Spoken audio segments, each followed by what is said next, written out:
जब मैं कॉलेज से वापस आई तो शाम का वक्त हो चुका था। गली के नुक्कड़ पर खेलते बच्चे और धूप के आखिरी टुकड़े जैसा दिखता ये रोज का नजारा था। इसमें कुछ भी खास नहीं था, लेकिन घर में कदम रखते ही वही जानी पहचानी आवाज सुनाई दी। सिलाई मशीन की आवाज, वही जो मैं बरसों से सुनती आ रही थी। मैं चुपचाप अंदर दाखिल हुई, बैग सोफे पर रखा और दबे पांव उस कमरे में गई जहां माँ हमेशा बैठी होती थी। आज भी वही मंजर था। वो फर्श पर बैठी कपड़े सिल रही थी।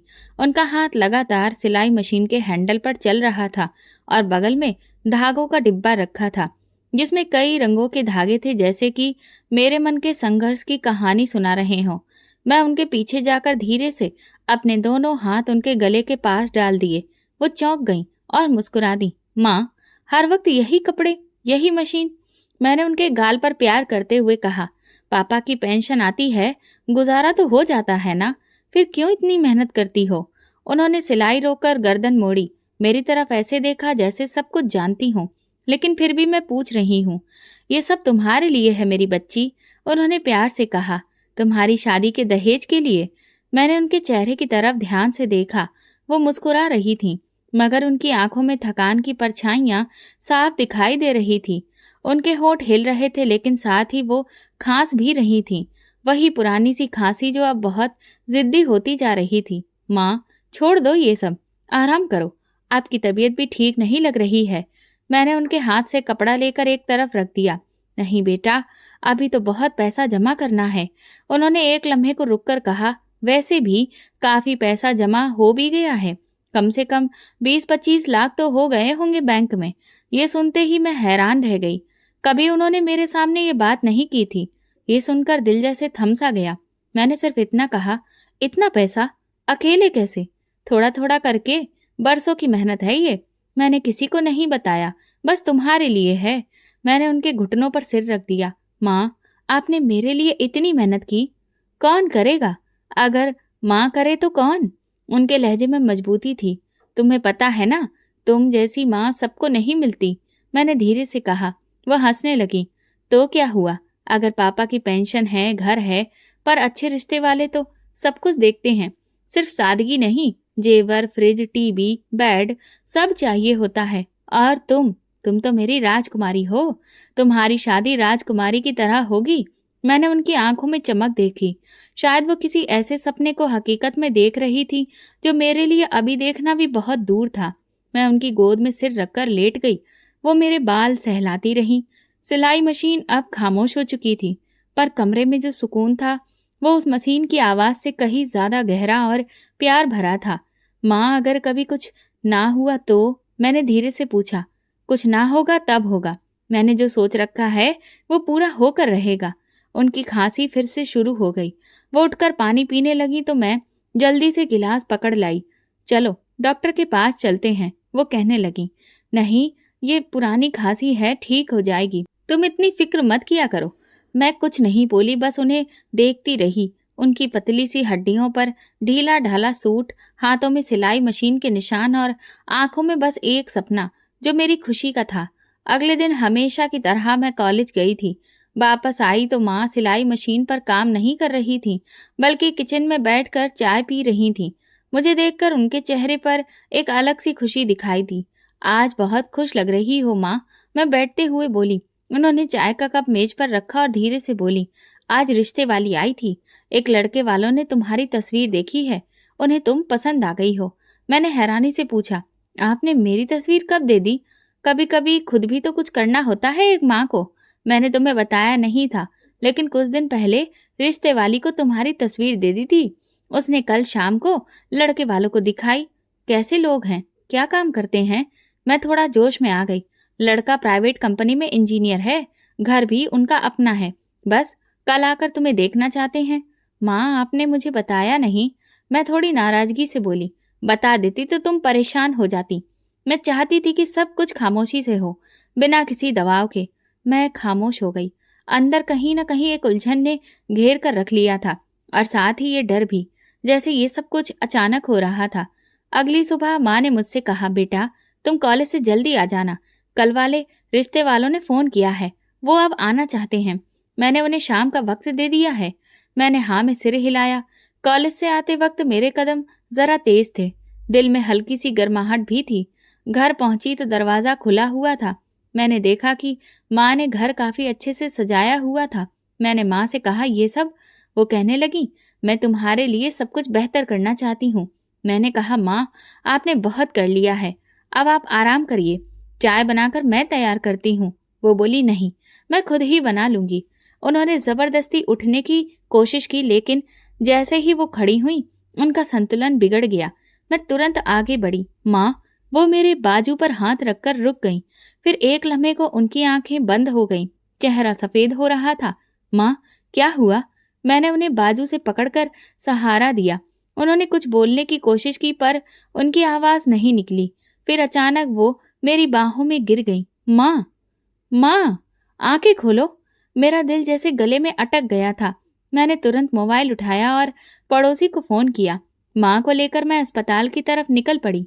पूरे रास्ते मैं भगवान से प्रार्थना करती रही कि मेरी माँ को कुछ भी ना हो। उनका सिर मेरी गोद में था और मैं सिर्फ यही कह रही थी, माँ, आप बहुत हिम्मत वाली हैं, आप मेरी माँ हैं, आपको कुछ भी नहीं होगा, आपको मेरे लिए ठीक होना ही होगा। लेकिन जब मैं अस्पताल पहुंची और फिर जो सुना वो मेरे बर्दाश्त से बाहर था। हम माफ़ी चाहते हैं, आपकी माँ का देहांत हो चुका है, उन्हें बहुत भयंकर हार्ट अटैक आया था। डॉक्टर के शब्दों की आवाज़ मुझे सुनाई तो दे रही थी, लेकिन कुछ भी समझ में नहीं आ रहा था। मैं वहीं कुर्सी पर बैठ गई, आंखें बिल्कुल खाली। अस्पताल की रोशनी जैसे मेरी आंखों में चुभने लगी थी। कमरा, डॉक्टर, नर्सें, सब कुछ एक धुंध में बदल गए थे। मुझे याद है मेरी माँ का ठंडा हाथ मेरी उंगलियों में था और मैं सिर्फ उनकी आंखों को देख रही थी, बंद आंखें, जैसे वो कुछ कह रही हों। कितनी अच्छी औरत थी, सारी जिंदगी बस अपनी बेटी के लिए ही जीती रही। मोहल्ले वाले इसी तरह की बातें कर रहे थे और मैं बस खामोश बैठी हुई थी।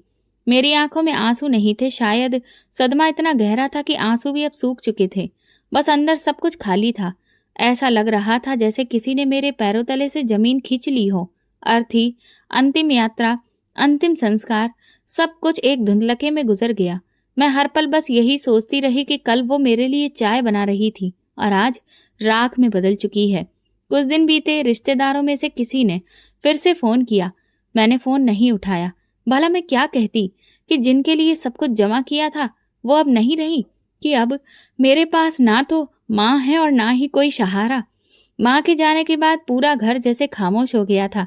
दीवारों से उनकी आवाजें आती थीं, कमरों में उनकी महक अभी भी बाकी थी और मैं बस जैसे किसी खाली सन्नाटे में रह गई थी। चुपचाप दिन गुजरते रहे। मोहल्ले की कुछ औरतें आती जाती रहीं, पर कोई ऐसा नहीं था जो माँ की कमी को पूरा कर सके। तीसरे दिन मेरी बुआ आई। उनकी आंखें सूजी हुई थीं, साथ में फूफा जी भी थे। घर में दाखिल होते ही बुआ मुझे गले लगाकर रोने लगी। मेरी बच्ची, तेरी माँ तो सब कुछ तेरे लिए करके गई, पर तुझे अकेला छोड़कर चली गई। अब तो हमारे सिवा तेरा कोई नहीं है, इसीलिए अब यहाँ रहने का कोई फायदा नहीं है। अब हमारे साथ चल, आखिर तेरे अपने बस हम ही तो हैं। मैंने सब सुना, लेकिन खामोश पड़ी रही। ना मैं इनकार कर सकी और ना ही हाँ कह सकी। बस ये समझने की कोशिश कर रही थी कि अब जिंदगी कहाँ लेकर जाएगी। बुआ ने कमरे का एक चक्कर लगाया, फिर बोली, ये घर भी अब वीरान हो गया है, इसीलिए तो कह रही हूँ कि अकेली लड़की यहाँ कैसे रहेगी। फिर अगले ही दिन फूफा जी मुझे अपने घर ले आए। सादा सा मोहल्ला, छोटा सा घर, लेकिन अब मुझे एक छत मिल गई थी। शुरू के दिन कुछ अजीब से गुजरे। बुआ मुझे हर वक्त गले लगाकर कहती, तुम हमारी बेटी जैसी हो, अब तुम्हें किसी भी चीज़ की फिक्र करने की ज़रूरत नहीं है।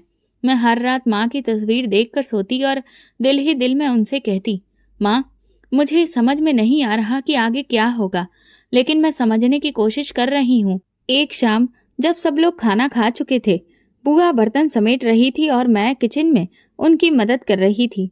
अचानक उन्होंने पूछा, बेटा, तुम्हारी माँ कुछ पैसे वगैरह छोड़ गई थी? मैंने धीरे से जवाब दिया, हाँ बुआ, माँ ने बताया था कि तकरीबन 25 लाख रुपए बैंक में जमा हैं। वो सब मेरी शादी के लिए उन्होंने जमा कर रखे थे। बुआ के हाथ रुक गए। बर्तन वहीं छोड़कर वो मुड़ी और मुझसे कहा, इतनी बड़ी रकम, तुम्हें पता है ये रकम तो किसी की पूरी जिंदगी की कमाई होती है। मैंने हाँ में सिर हिला दिया। जी माँ, बहुत मेहनत करती थी, वो चाहती थी कि मेरी शादी अच्छे घर में हो। वो कुछ देर चुप रही, फिर बोली, चलो ऐसा करते हैं, कल बैंक चलते हैं, उन पैसों का ठीक ठाक बंदोबस्त कर लेते हैं ताकि वक्त पर काम आए। तुम्हें रिश्ते के लिए भी तो कुछ तैयारी करनी होगी। मेरे दिल में हल्का सा कुछ खटका सा महसूस हुआ, पर मैंने उसे नजरअंदाज कर दिया। सोचा बुआ बड़ी हैं, उन पर भरोसा तो करना ही पड़ेगा ना। अगले दिन हम बैंक गए। मेरे पास माँ की पासबुक थी और माँ का मृत्यु प्रमाण पत्र भी, जो बैंक में स्टाफ को माँ की मृत्यु की सूचना देने और पूरी रकम निकलवाने के लिए जरूरी था। जब मैंने सारी प्रक्रिया पूरी कर ली तो मुझे एक नया अकाउंट खुलवाने के लिए कहा गया, लेकिन बुआ ने मेरा हाथ पकड़कर कहा, नहीं, ऐसा करो कि ये सारी रकम तुम मेरे अकाउंट में डाल दो, घर जाकर हम सब कुछ समझ लेंगे।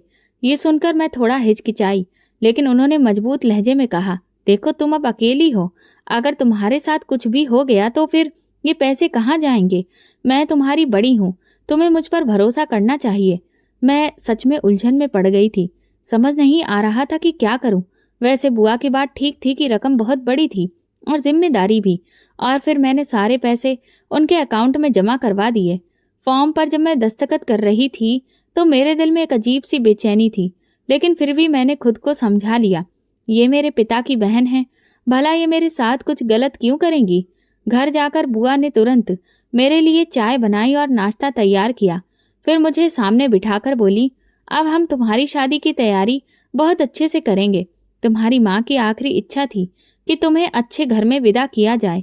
मैं हल्की सी मुस्कुराहट के साथ उनकी इस बात का शुक्रिया अदा किया, लेकिन फिर भी मेरा दिल पूरी तरह से निश्चिंत नहीं था।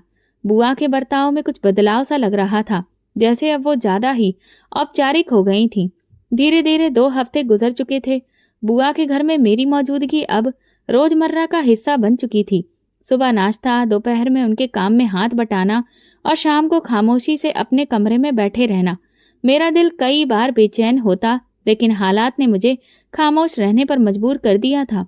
एक शाम जब हम सब लोग बैठे थे और खाने के बाद चाय पी रहे थे, बुआ ने अचानक से बात छेड़ी, रश्मि, मैं उन लड़के वालों से बात की थी जिन्होंने तुम्हें देखने के लिए कहा था। मैंने जैसे ही उनकी बात पर ध्यान दिया, मेरे हाथ में जो चाय का कप था वो हाथ से छूटते छूटते बचा। तो फिर क्या कहा उन्होंने? मैंने पूछा। बुआ बोली, उन्होंने तो हाँ ही की थी, लेकिन मैंने ही इनकार कर दिया। ये सुनते ही मेरे अंदर एक सन्नाटा सा छा गया। इनकार? लेकिन क्यों? बुआ ने चाय की एक घूंट ली, फिर अपने अजीब से अंदाज में बोली, अरे तुम्हें नहीं पता उस लड़के के बारे में? मैंने खुद से पता करवाया था तो मुझे पता चला कि वो लड़का तो आए दिन नशा करता है। अब तुम ही बताओ, ऐसे घर में भला मैं तुम्हें कैसे दे सकती हूँ? ये सुनते ही मैं गहरी सोच में पड़ गई। मुझे ऐसा लगा जैसे किसी ने अंदर से मुझे बिल्कुल खाली कर दिया हो। वो लड़का जिसकी तस्वीर माँ ने बड़े ही फक्र से देखी थी, जिसकी नौकरी, पढ़ाई और शराफत की बात खुद माँ ने की थी, अब अचानक से वो शराबी निकल आया। क्या आपने खुद देखा था? मैंने बुआ से पूछा। उन्होंने मुझे घूर कर देखा। तुम्हें हम पर भरोसा नहीं है क्या? नहीं बुआ, ऐसी बात नहीं है, बस माँ ही तो कह रही थी कि वो लोग बहुत अच्छे हैं। बुआ का लहजा एकदम सख्त हो गया। तुम्हारी माँ अब इस दुनिया में नहीं है। अब तुम्हारा फैसला हम करेंगे। हम जो बेहतर समझेंगे वही होगा। तुम्हें अभी बहुत कुछ सीखना है। मैं चुप हो गई। दिल में एक कसक सी उठी, लेकिन जुबान बंद रही। अगले दिन मैंने रोज की तरह सारे घर के काम निपटाए। झाड़ू, बर्तन, कपड़े, सब कुछ जैसे अब मेरी जिम्मेदारी बन गया था। शाम को फूफा जी आए तो मैंने सुना वो बुआ से धीमी आवाज में कह रहे थे, तुमने पैसे अपने अकाउंट में जमा करवा लिए हैं? अब क्या सोचा है लड़की के बारे में? बुआ की आवाज साफ सुनाई दी, अभी कुछ नहीं, अभी तो बहुत काम बाकी है। वो जब खुद पूछेगी तब देखेंगे।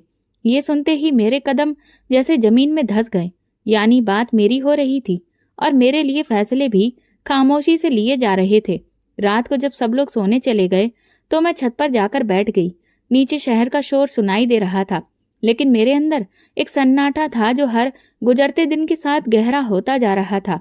मैंने अपनी डायरी निकाली और लिखा, माँ, आज पहली बार लगा जैसे मेरे अपने फैसले मेरे हाथों से फिसल रहे हैं। मैंने चुपचाप सब कुछ उनके हवाले कर दिया, आपके पैसे, आपका सपना, सब कुछ। और माँ, मैं अब बस एक तमाशाई बन गई हूँ। अगले दिन बुआ ने मुझे साथ में बाजार चलने को कहा। हमें थोड़ी बहुत खरीदारी करनी थी। बुआ ने अपने लिए नए सूट लिए। जब मैंने कहा कि मेरे लिए भी कुछ लेना है तो उन्होंने साफ कह दिया, अभी तुम्हारी शादी की तारीख थोड़ी तय हुई है, इसलिए फिजूल खर्ची की क्या जरूरत है। मैं चुप हो गई। वापसी पर वो बैंक के पास से गुजरी तो बोली, पैसे तो सुरक्षित हैं, फिक्र मत करो, तुम्हें जरूरत पड़ेगी तो बताना। मैंने पलटकर नहीं देखा और ना ही कोई जवाब दिया। कुछ दिनों के बाद शाम के वक्त फूफा फिर आए। मैं उस वक्त किचन में चाय बना रही थी जब उनकी आवाज सुनाई दी। इस लड़की को मैंने सारा दिन घर में काम करते देखा है, कब तक ये इस तरह यहाँ रहेगी? तुम इसके लिए कोई रिश्ता क्यों नहीं देखती? बुआ ने हंसते हुए जवाब दिया, ये कोई आसान काम थोड़ी है, अभी तो इसका दिमाग भी बहुत कुछ सीखने वाला है, और वैसे भी इतने लड़के थोड़ी ना है जो हर हफ्ते कोई ना कोई मिल जाए। चाय कप में डालते वक्त मेरे हाथ कांपने लगे। मैंने खुद को संभाला और ट्रे में चाय रखकर उनके सामने रख दी। फूफा जी ने मुझे देखा, कुछ बोलने के लिए होंठ खोले, लेकिन फिर चुप हो गए। शायद उनकी जुबान साथ नहीं दे रही थी।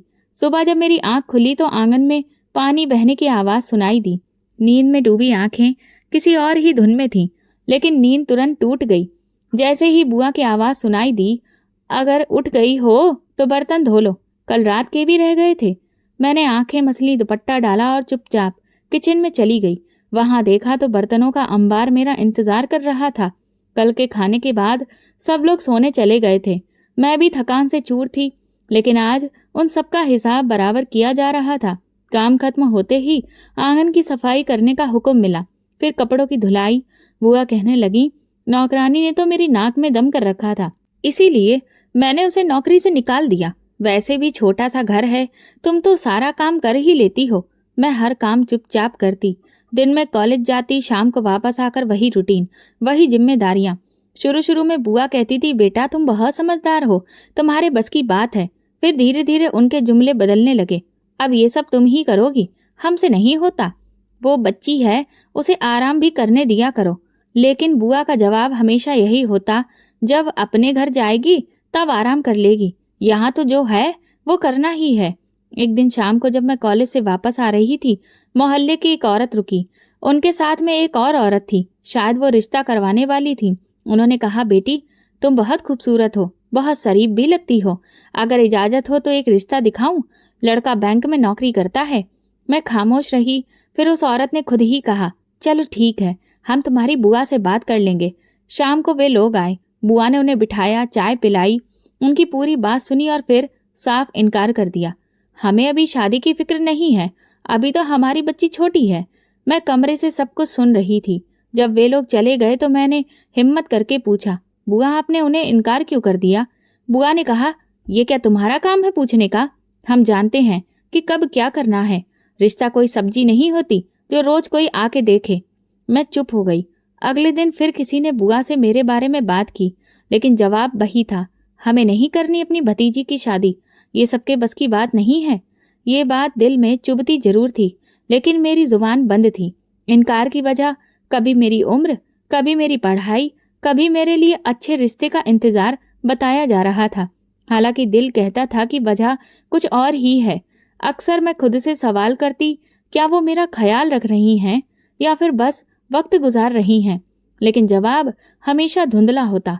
एक दिन जब मैं बाजार से सौदा लेकर आई तो अंदर से आवाज आई, सच कहूं तो बड़ी काम की है, सुबह से शाम तक सब कुछ कर देती है। हम तो ऐसी ही नौकरानी की तलाश कर रहे थे। बड़े नसीब वाले हैं जो बैठे बिठाए ऐसी नौकरानी मिल गई। भला किसे फ्री में ऐसी नौकरानी नहीं चाहिए? मेरे कदम रुक गए। कानों में शोर होने लगा।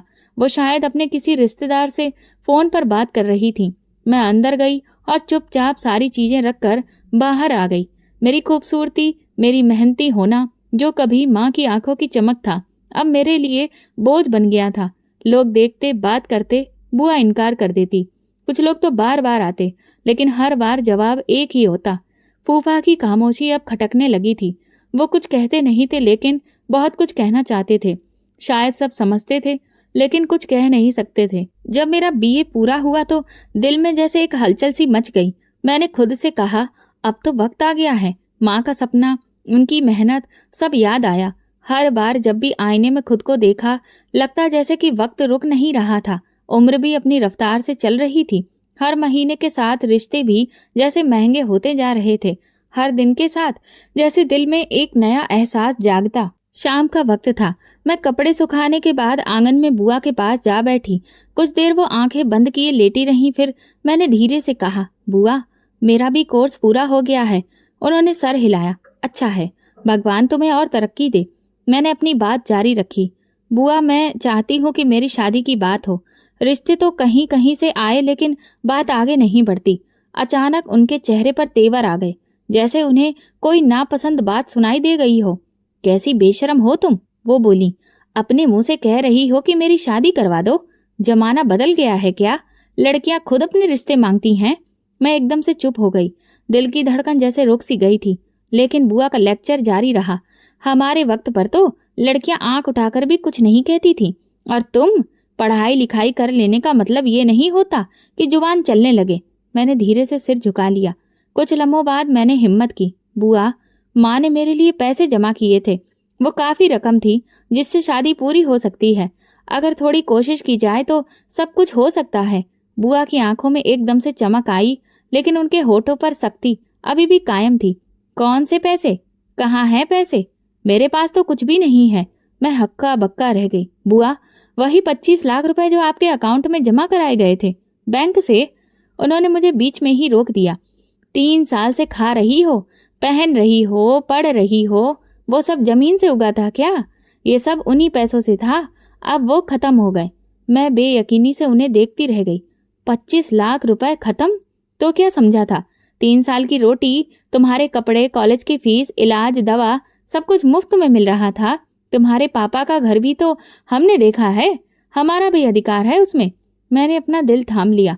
सब कुछ धुंधला सा हो गया था। मैं कुछ कहना चाहती थी, लेकिन आवाज नहीं निकली। मैं जानती थी कि वो रकम अभी तक बैंक में है। उसका खर्च ऐसा था ही नहीं कि यूं खत्म हो जाता। पर बात रकम की नहीं, भरोसे की थी। जब इंसान बोझ बन जाता है तो सब कुछ बदल जाता है। रात को कमरे में जाकर मैंने माँ की साड़ी निकाली। उस साड़ी में बहुत सारे सपने लिपटे थे। वही साड़ी जिसे माँ मेरे दहेज की चीजों के साथ रखना चाहती थी। मैंने उसे गोद में रखा और चुपचाप बैठ गई। दरवाजे के बाहर से आवाज आई, ये लड़की बहुत तेज हो गई है। आजकल जुबान भी इसकी बहुत चलती है। बुआ शायद फूफा से बात कर रही थी। उनकी आवाज में अब वो मिठास नहीं थी जो शुरू में हुआ करती थी। उसे लगता है कि हमने उसके पैसे हड़प लिए हैं। वो भूल गई है कि हमने उसे अपने पास रखा है। फूफा कुछ भी नहीं बोले, या शायद बोले हों, पर मेरे हक में अब सिर्फ खामोशी ही बाकी थी। अगली सुबह घर के काम के दौरान मैंने उनकी बातों पर ध्यान देना छोड़ दिया। किचन में बर्तन धोती रही। हाथ अपने आप चलते रहे, लेकिन दिमाग एक एक हिसाब जोड़ रहा था। कौन सा दिन था जब मैंने उन पर भरोसा किया, और कौन सा दिन है जब उस भरोसे की कीमत चुका रही हूँ। दोपहर में एक और रिश्ता आया। इस बार वो लोग खुद आए थे। फूफा के जानने वालों के रिश्तेदार थे। मुझे देखकर उनके चेहरे खिल गए। मैं उन्हें पसंद भी आ गई थी। लेकिन जवाब वही था, अभी हम शादी नहीं करना चाहते। मैंने पहली बार अंदर ही अंदर खुद से सवाल किया, क्या सपने सिर्फ तब तक खूबसूरत होते हैं जब तक वो हकीकत ना बन जाएं? शाम को मैं छत पर बैठी थी। नीचे गली में बच्चों का शोर था। दूर कहीं आरती की आवाज आ रही थी। आसमान पर कुछ बादल तैर रहे थे। माँ की वो बात याद आई, तुम्हारी शादी राजकुमारी की तरह होगी। मैंने आसमान की तरफ देखा। कहाँ राजकुमारी और कहाँ ये हाल। अब तो सपने भी बोझ बन चुके थे, और उन बोझों का वजन इतना भारी था कि मेरी कमर झुकने लगी थी।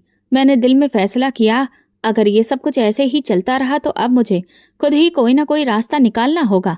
ये खामोशी और ज्यादा बर्दाश्त नहीं हो सकती। सपने अगर बोझ बन जाएं तो या तो उन्हें पूरा करना पड़ता है या फिर दफन।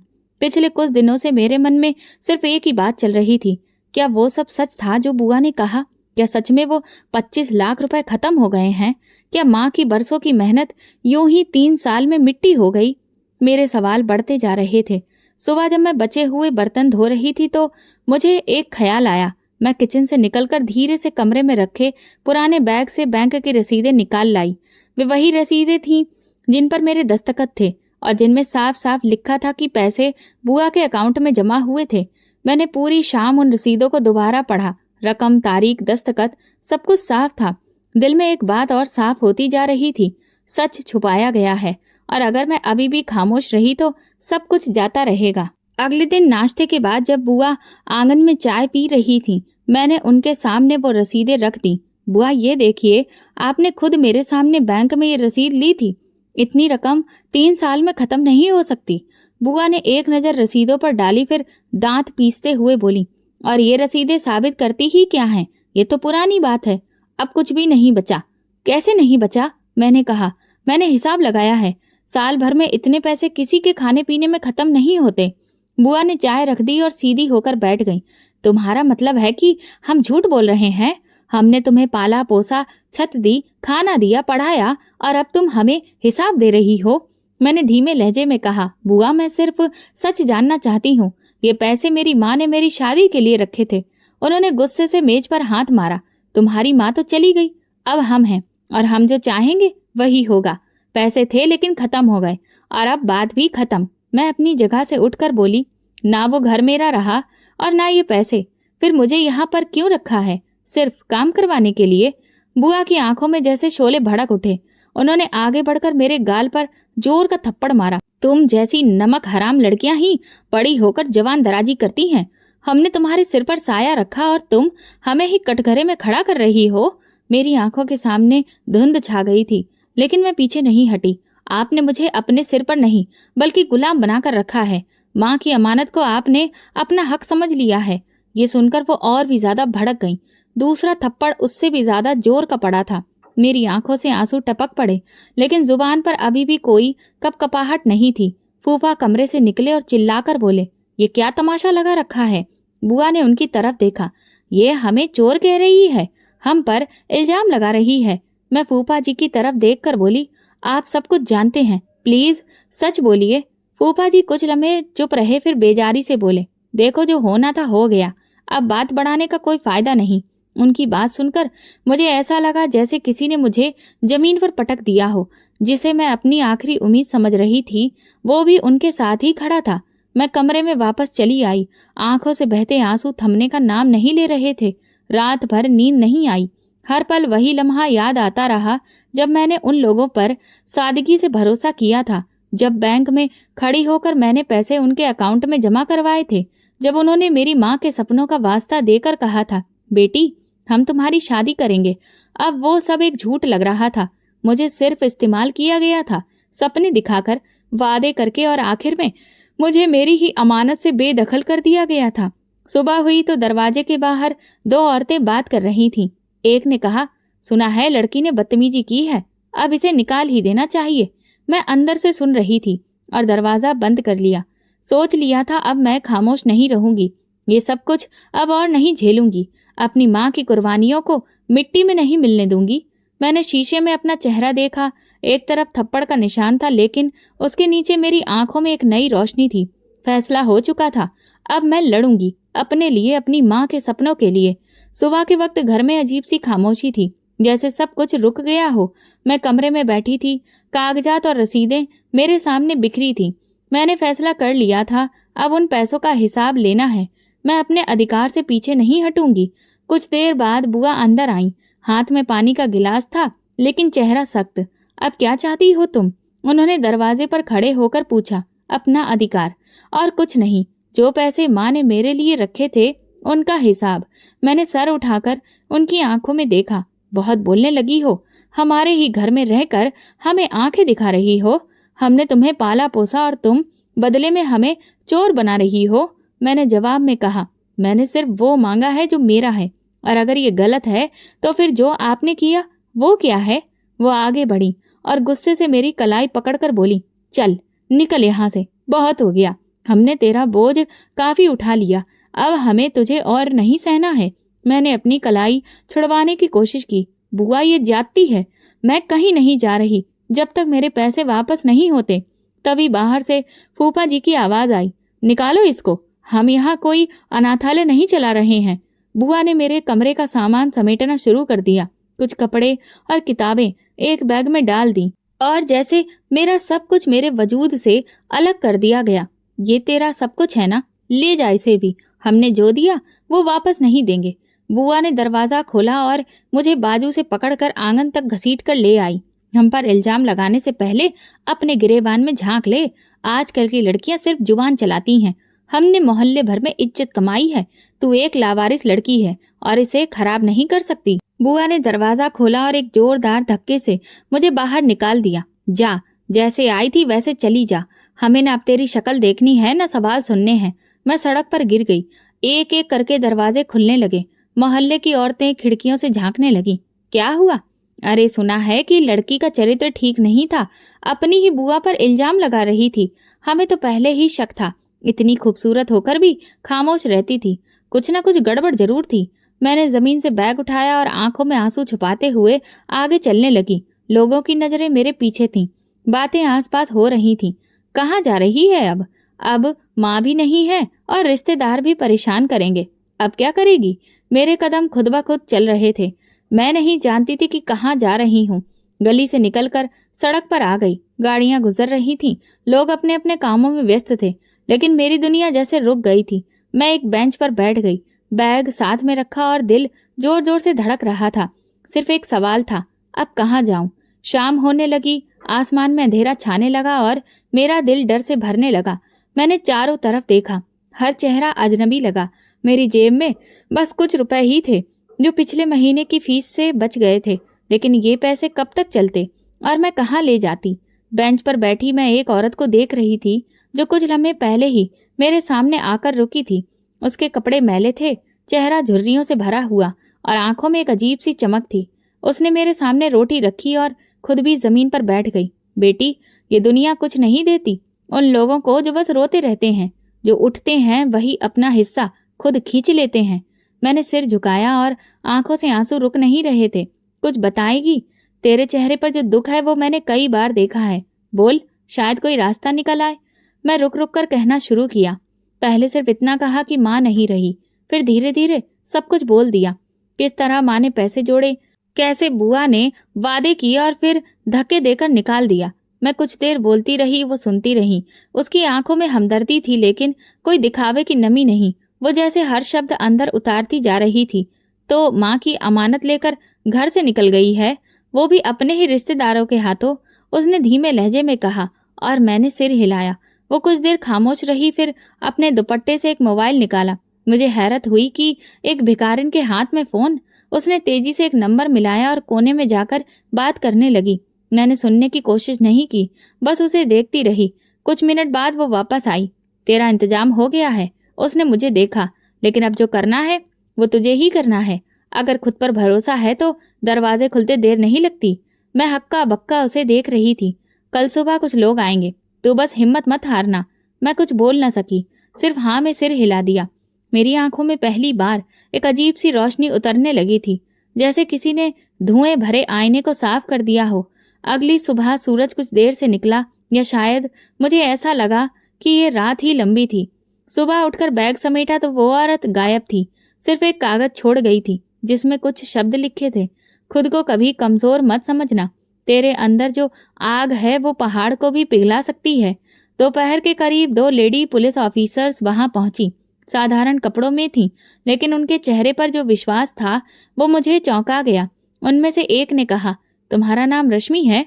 मैंने सिर हिलाया। चलो हमारे साथ, हमें सब पता है। तुम्हारी बात हम तक पहुंच चुकी है।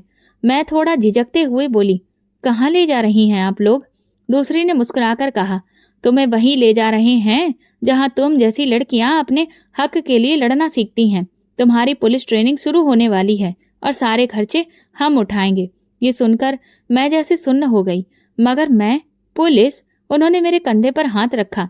तुम्हारी पढ़ाई है, तुम्हारा जज्बा है और तुम्हारे साथ जुल्म हुआ है। अब तुम्हें खुद को मजबूत बनाना है। तुम सिर्फ एक केस नहीं हो, तुम एक मिसाल बन सकती हो।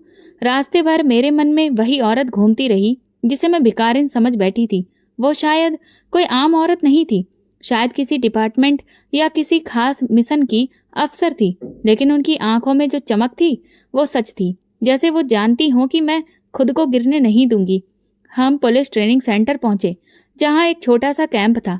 वहां कुछ और लड़कियां भी मौजूद थीं। उन सब की अपनी अपनी कहानी थी। किसी को उनके बाप ने निकाल दिया था, तो किसी को उसके पति ने छोड़ दिया था और किसी की माँ को ससुराल वालों ने मार दिया था। मैंने वहां सीखा कि कमजोर वो नहीं होते जिनके पास कुछ भी नहीं होता, बल्कि कमजोर वो होते हैं जो लड़ना छोड़ देते हैं। उस रात मैंने अपनी डायरी में पहली बार कुछ लिखा, माँ, आज किसी ने मेरी माँ बनने की कोशिश की। उस औरत ने मेरे अंदर की वो रोशनी जगा दी जो मैं खुद ही भूल गई थी।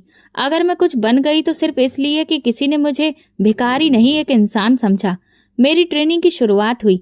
दिन लंबे थे, दिन थक जाता था, लेकिन फिर भी एक सुकून था।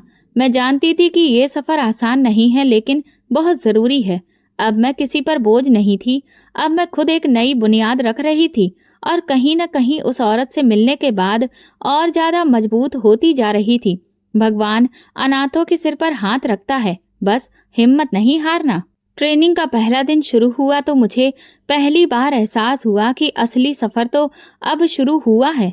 सुबह 4 बजे की शुरुआत, गहरे अंधेरे में लाइन में खड़े चेहरे और सख्त लहजे में दिए गए आदेश। हर लम्हा एक परीक्षा था। शरीर के साथ साथ दिमाग भी लगातार आजमाइशों में था। इंस्पेक्टर सानिया जो हमारी कोच थी, पहली बार सामने आई तो उनकी आंखों में जो शक्ति थी वो उनके शब्दों से ज्यादा साफ झलक रही थी। यहाँ जज्बात लेकर नहीं आए हो, उन्होंने कहा। यहाँ सिर्फ अनुशासन, हिम्मत और सहनशीलता ही तुम्हारे काम आएगी। अगर ये 3 चीजें नहीं है तो बाहर का रास्ता सामने है। मैंने उनकी बात सुनी और आंखें नीचे रख ली, लेकिन दिल में कुछ और ही चल रहा था। माँ का चेहरा, वो 25 लाख रुपए, वो सिलाई मशीन और बुआ की चीखने चिल्लाने की आवाजें, सब एक साथ मन में घूम रहे थे। पहली बार मैं 2 किलोमीटर की दौड़ थी। गर्मी में सांसें टूट रही थी, पसीना आंखों में चुभ रहा था, लेकिन मैंने हार नहीं मानी। साथ वाली लड़की नीचे गिर गई, उसकी सांस फूल गई, लेकिन मैंने अपने कदम धीमे नहीं होने दिए। मैंने दिल में एक ही बात ठान ली, माँ मैं आपका सपना हूँ और मुझे पीछे नहीं हटना। दिन भर की कठिनाइयों के बाद जब रात को बिस्तर पर लेटती थी तो शरीर दर्द कर रहा होता था, लेकिन नींद नहीं आती थी। मैंने चुपके से वो तस्वीर निकाली जो मैं अपने साथ लाई थी। माँ, आपने जो मेरे लिए सोचा है वो सब मैं अपने हाथों से हासिल करूंगी। कुछ लड़कियां मुझे अजीब नजरों से देखती थीं। उन्हें पता चल चुका था कि मैं कहाँ से आई हूँ। कुछ मुझसे दूरी बनाए रखती तो कुछ तंज कसती थीं, लेकिन मैंने कभी किसी की तरफ पलट कर नहीं देखा, क्योंकि मैं सिर्फ अपने रास्ते पर थी। एक दिन शारीरिक सहनशीलता की परीक्षा हुई। रेत के मैदान में 2 घंटे का मार्च, वो भी बिना किसी सुरक्षा के। मेरे घुटनों पर जख्म आ गए, लेकिन मैंने सर से कुछ भी नहीं कहा। हेड ने कहा, जो हार मानते हैं वो नाकाम हैं, लेकिन जो अपने दर्द से सीखते हैं वही कामयाब होते हैं। मैंने खुद से कहा, मेरा दर्द मेरी कमजोरी नहीं है, बल्कि मेरा हथियार है। ट्रेनिंग के दौरान एक दिन इंस्पेक्टर सानिया ने मुझे ऑफिस में बुलाया और कहा, रश्मि, तुम्हारे अंदर कुछ अलग है, कुछ ऐसा जो हर किसी में नहीं होता। मैंने नजरें नीचे कर ली और बस इतना कहा, मेरी माँ ने सपने देखे थे और मुझे उन्हें पूरा करना है। वो बोली, तो याद रखो, अब तुम पीछे नहीं जा सकती। तुम्हारे रास्ते अब सिर्फ आगे हैं, और अगर तुमने हार मानी तो सिर्फ खुद को नहीं, उन सबको मायूस करोगी जो तुम्हें मिसाल मानकर जीने का हौसला रखते हैं। उनकी बातें मेरे दिल में उतर गईं। उस रात पहली बार मैंने अपनी डायरी में सिर्फ एक बात लिखी, अब मैं रुकूंगी नहीं। ट्रेनिंग के आखिरी हफ्ते में एक फिजिकल टेस्ट हुआ। वही दौड़, वजन के साथ रुकावटों को पार करना और टारगेट शूटिंग। मेरे ग्रुप की सबसे तेज लड़की हेमा थी। वो कहती थी, रश्मि, तुम तो बिल्कुल कोई फिल्मी कैरेक्टर लगती हो, और मैं बस मुस्कुरा देती थी। मेरी फिल्म का इंसाफ अभी बाकी है। वो हंसती और कहती, अच्छा तो फिर विलेन कौन है? मैं कहती, वो जो रूप लेकर दूसरों के सपनों को खत्म करते हैं। फिर आखिरी दिन आया। हम सब लाइन में खड़े थे। वर्दी हाथ में दी गई। जब मैंने पहली बार खाकी रंग की पुलिस यूनिफॉर्म पहनी तो एक पल के लिए माँ का चेहरा मेरी आंखों के सामने आ गया। वही फक्र भरी आंखें, वही चमक। इंस्पेक्टर सानिया ने मुझे बैच लगाया और कहा, बधाई हो, अब तुम सिर्फ रश्मि नहीं, ऑफिसर रश्मि हो। पूरी ट्रेनिंग आंखों के सामने घूम गई। वो रातें, वो धक्के, वो औरत जिसे मैं बेकार समझ बैठी थी, वो बेंच, सब कुछ। मैंने दिल में सिर्फ एक बात कही, माँ, अब आपकी बेटी अपने पैरों पर खड़ी हो गई है, मजबूत, आत्मविश्वास से भरी और आपके सपनों को पहचान देने वाली। जब मैंने पहली बार थाने की दहलीज पर कदम रखा तो दिल में एक अजीब सी हलचल थी। ये वही रश्मि थी जो कभी सड़क के किनारे मदद के लिए बैठी थी, लेकिन अब हर कदम में एक भरोसा था। हर सांस के साथ मन में बस एक ही बात चल रही थी, अब मैं कभी किसी की बेटी को रोने नहीं दूंगी। पहले कुछ दिनों में मुझे जमीनी फील्ड ड्यूटी की जिम्मेदारियां सौंपी गईं। एक रोज जब एक जमीन पर धोखाधड़ी का केस सामने आया तो मुझे खुद अपने साथ बिताए हुए वो पल याद आ गए। लोगों का भरोसा तोड़ना, किसी की मजबूरी का इस्तेमाल करना और उसे खामोशी से बर्दाश्त करने पर मजबूर करना, ये सब सिर्फ कहानियों में नहीं होता। मैं ये सब खुद जी चुकी हूँ। उसी रात मैंने पुराने दस्तावेज निकाले, वही रसीदें, वही माँ का बैंक स्टेटमेंट, सब कुछ जो मैंने कभी छुपा कर रखा था अब वक्त आ चुका था। अगले दिन मैंने कोर्ट जाकर एक साधारण सी फाइल तैयार करवाई जिसमें धोखाधड़ी और जायदाद पर कब्जे का आरोप दर्ज था। नाम दर्ज किए गए मेरी बुआ और फूफा के, लेकिन जैसे ही केस दर्ज किया अंदर से एक बोझ उतर गया। ऐसा महसूस हुआ जैसे बरसों बाद किसी ने मेरी आवाज सुनी हो। आपको यकीन है कि आप ये कार्रवाई करना चाहती हैं? इन्वेस्टिगेशन ऑफिसर ने पूछा। जी, ये मेरा सिर्फ निजी नहीं कानूनी फैसला भी है, मैंने साफ शब्दों में कहा। फाइल आगे बढ़ाई गई और कुछ ही दिनों बाद उन्हें कोर्ट से नोटिस जारी हो गया, लेकिन बुआ की प्रतिक्रिया वही थी जो हमेशा रही, इनकार करना और ये कहना कि उन पर झूठा इल्जाम लगाया गया है। हमने इस लड़की को पाला और अब यही हमें पुलिस बुलवा कर बदनाम कर रही है। उनकी ये बात रिकॉर्ड पर दर्ज थी जो अब सबूत बन चुकी थी। अदालत का पहला दिन आया। मैं वर्दी में नहीं, एक सामान्य सलवार सूट में कोर्ट पहुंची, लेकिन चेहरे पर गर्व था। वकील ने औपचारिक सवाल पूछे। आपके पास क्या सबूत है कि रकम उनके अकाउंट में जमा हुई थी? मैंने बैंक की स्टाम्प लंगी रसीद पेश की जो 3 साल पहले उनके खाते में रकम जमा करने पर मिली थी। क्या आपके पास कोई प्रमाण है कि ये घर आपके पिता की कमाई से बना था? मैंने पापा के ऑफिस का वो लेटर पेश किया जिसमें उन्हें इस मकान का मालिकाना हक और प्लॉट अलॉट होने की पुष्टि थी। जज ने फाइल बंद करते हुए कहा, सबूत स्पष्ट और विश्वसनीय हैं। अदालत इस मामले में निर्णय सुरक्षित रखती है। कुछ दिनों बाद फैसला आया। मुझे मेरे पिता के मकान का कानूनी हक और साथ ही 25 लाख रुपए का हर्जाना लौटाने का आदेश दिया गया। ये सुनकर मेरा दिल रुक सा गया। ये वही पल था जिसके लिए मैंने खुद को दोबारा जोड़ा था। कोर्ट से बाहर निकलते वक्त बुआ ने मेरी ओर देखा। उनकी आंखों में अब वो पुराना गुरूर नहीं था। फूफा भी खामोश खड़े थे। मैं बस उनके पास से गुजरती हुई इतना बोली, ये बदला नहीं, अधिकार था जो आपने मुझसे छीना था, वो आज कानून ने मुझे लौटा दिया है। इसके बाद मैं सीधे उस घर के दरवाजे पर पहुंची जहां मेरा बचपन बीता था। दरवाजा खोला, आंगन वैसा ही था, लेकिन खामोशी कुछ बदल चुकी थी। कमरे की दीवारों पर अभी भी माँ की सिलाई मशीन के निशान बाकी थे। मैंने आसमान की ओर देखकर बस इतना कहा, माँ, आपकी बेटी ने अपना वादा पूरा कर दिया है। आपके सपने को मैंने इंसाफ की रोशनी में बदल दिया। उस रात ऐसा महसूस हो रहा था जैसे सब कुछ अपनी जगह पर लौट आया हो। कुछ दिन बाद वो औरत जिसे मैं पहली बार सड़क पर मिली थी दोबारा मिली। इस बार उसका चेहरा साफ था और कपड़े सलीके से थे। मैंने तुमसे कहा था ना कि हिम्मत मत हारना, मैं मुस्कुराकर बोली। आपने मेरे लिए जो किया मैं उसे जिंदगी भर नहीं भूलूंगी। उसने मेरा हाथ पकड़ा और कहा, अब तुम दूसरों के लिए वो रोशनी बनो जो तुम्हें रास्ता दिखा गई थी। मैंने सिर हिलाया। अब जो कुछ भी था वो मेरा था और अब जो मैं बन चुकी थी वो बहुत सी लड़कियों के लिए उम्मीद का चिराग बनने वाला था। वो दिन गर्म था मगर मेरे चेहरे पर सुकून था। थाने में मेरी ड्यूटी सुबह 7 बजे से शुरू होती थी। अब मेरी पहचान थी, मेरी वर्दी, मेरा बैच, मेरी सजा।